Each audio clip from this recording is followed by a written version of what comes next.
Hey everybody, it's Verbal D. It's Genesis chapter 26, and jump right into it. My AfterThoughts, verse 1. And there was a famine in the land, besides the first famine that was in the days of Abraham. And Isaac went unto Abimelech, king of the Philistines, unto Gerar. And the Lord appeared unto him, and said, Go not down unto Egypt, dwell in the land which I shall tell thee of. Sojourn in this land, and I will be with thee, and will bless thee. For unto thee and unto thy seed I will give all these countries. And I will perform the oath which I swear unto Abraham thy father. And I will make thy seed to multiply as the stars of heaven, and will give unto thy seed all these countries, and in thy seed shall all the nations of the earth be blessed. So we have to keep this key here, right? In thy seed shall all the nations of the earth be blessed. So because I'm blessing you so much and multiplying your nations that I promised to your father I would, that even your very presence within these nations, everybody will be blessed, right? And he will show examples of that later on. Because that Abraham obeyed my voice and kept my charge, my commandments, my statutes, and my laws. And Isaac dwelt in Gerar, showing that he listened to the Lord and did not go down into Egypt, also following after his father in obedience, right? Therefore he can receive and reap these blessings. And the men of the place asked him of his wife, and he said, She is my sister. The same thing Abraham said about Sarah, right? For he feared to say, She is my wife, lest, said he, the men of the place should kill me for Rebekah, because she was fair to look upon. So when God's blessing Abraham and Isaac and the further generations, he's also blessing them with beautiful women, right? And that is just another way of God showing that he's made us in his image. So God knows that though beauty is vain, beauty is still there. Beauty exists, and you cannot cut it one way or another. You can see if there is beauty, and it's very clear in the Bible that a woman is very fair to look upon. God made women, and he knows that he's made attractive women and not so attractive women, and same thing with attractive men and not so attractive men. But it's also like to test your heart as well, because God also reminds us that though beauty is vain, that we also should not judge by the appearance of people. We don't know their backstory, we don't know their intentions and their character, right?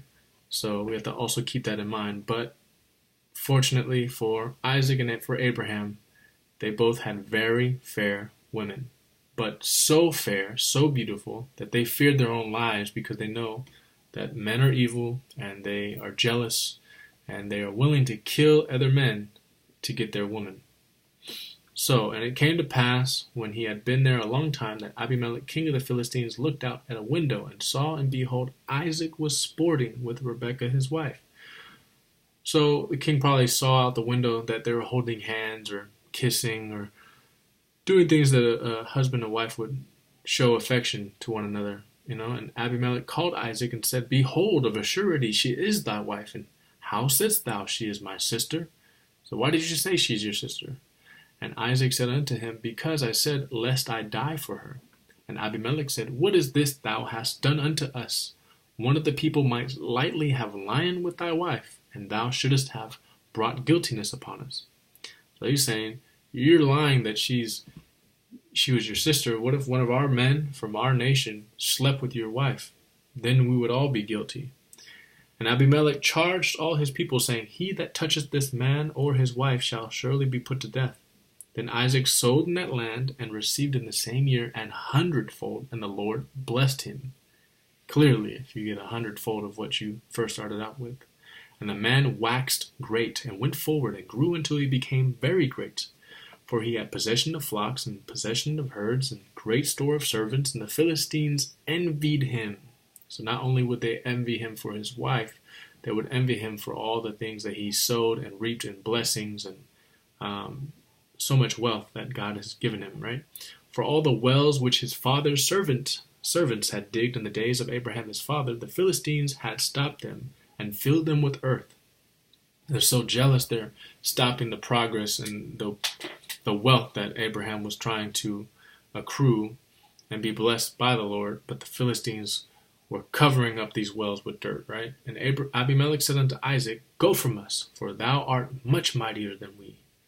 They're so jealous, you say, you got to leave. My people can't take it, how wealthy you are.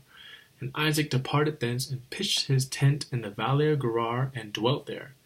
And Isaac digged again the wells of water which they had digged in the days of Abraham his father, for the Philistines had stopped them after the death of Abraham.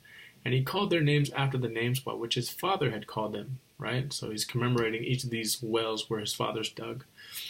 And Isaac's servants digged in the valley and found there a well of springing water. And the herdmen of Gerar did strive with Isaac's herdmen, saying, The water is ours. And he called the name of the well Esek, because they strove with him. Right? So, verse 21, they said, And they digged another well and strove for that also. And he called the name of it Sidnah. So, this is interesting. So you have two wells that they've dug for Isaac, and they've removed from these places because the people of Gerar are striving with them. They're fighting with them, saying, hey, this is our water, this is our well, this is our land. And the Lord is blessing Isaac, but because they're fighting and Isaac doesn't want any problems, Isaac knows wherever he goes, he'll be blessed by the Lord. So therefore, because of Isaac's presence, he is indirectly blessing the people of these lands, of these other nations that are not under this covenant, this oath of God to bless Isaac. As it said in, I think, like verse 4 or something. And in thy seed shall all the nations of the earth be blessed. Right? So now we have verse 22, and he removed from thence, right, Sidnah, the second well, and digged another well, and for that they strove not. So he gave away two wells of springing water, well water, right? And he just said, basically, you can have it. It doesn't matter where I go, God's going to bless me. And he called the name of it Rehoboth, and he said, For now the Lord hath made room for us, and we shall be fruitful in the land. And he went up from thence to Beersheba, and the Lord appeared unto him the same night, and said, I am the God of Abraham thy father. Fear not, for I am with thee, and will bless thee, and multiply thy seed for my servant Abraham's sake. And he builded an altar there, and he called upon the name of the Lord, and pitched his tent there, and there Isaac's servants digged a well. Now these two verses are very important. So we have God appearing unto him at the same night, and telling him to fear not, right? This is when God comes and connects with you and communicates with you. He says, don't be scared, I am with you, right? So he's blessing Isaac, and he knows that Isaac is a great disciple and servant. And Isaac is showing that because he also, in verse 25, pitched his tent and built an altar just like his father did to communicate with the Lord. And, in the Bible it says the fear of God is the beginning of wisdom. I'm pretty sure that's not an exact quote, but it's pretty close. I'm just paraphrasing. So why would the Lord say, fear not, right? He also says fear not because he knows that his presence is great. And when he says fear not, that just basically means to let your guard down. But when it tells you to fear God, it means to be fearful that God can judge you righteously, and he has a right to. He is our creator. He created us in his image. So therefore, if you don't fear God, he can end you physically and spiritually. That's the second death, spiritually. Forever, eternal, and hellfire, right? But that's why he gave us Jesus Christ, so that we can have everlasting life. But you fear God so that you stick to his laws and statutes and commandments and guidelines, and you live a righteous life, and you give the example of being love, because God is love. But when God tells you to fear not, it just is to let you know, hey, I'm not here to hurt you, but fear him so that you stay on the right path, right? So, verse 26, Then Abimelech went to him from Gerar, and Ahuzath, one of his friends, and Phicol, the chief captain of his army. And Isaac said unto them, Wherefore come ye to me, seeing ye hate me, and have sent me away from you? Why did you come to me? I thought you guys hated me. You guys don't even want me to be in your land.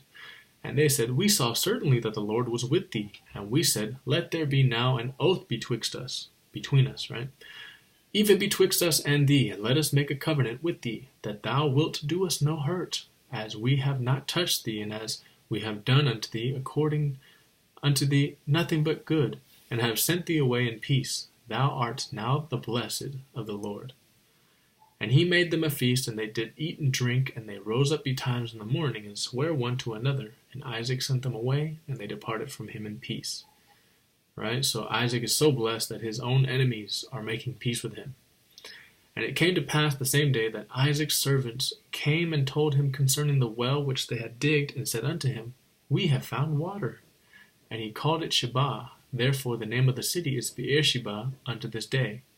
And Esau was 40 years old when he took to wife Judith the daughter of Beeri the Hittite, and Bashemath the daughter of Elon the Hittite, which were a grief of mind unto Isaac and to Rebekah. So, even though Esau is serving Isaac, Esau is serving Jacob, but Isaac and Rebekah are the father of Esau and Jacob. But basically, Isaac has been blessed with the wife, and Isaac has been blessed with the wife Rebekah, and Esau being older than Jacob, Jacob has not yet found his wife, but Esau being the oldest has wifed 2 women of the Hittites. And the Hittites are not of, the lineage of Abraham, but Esau is, going against this blessing that he could be getting if he were to find someone within his kindred, his family, right? So he's picking 2 strange women, and it's always talking about in the Bible that, great men have fallen because of strange women.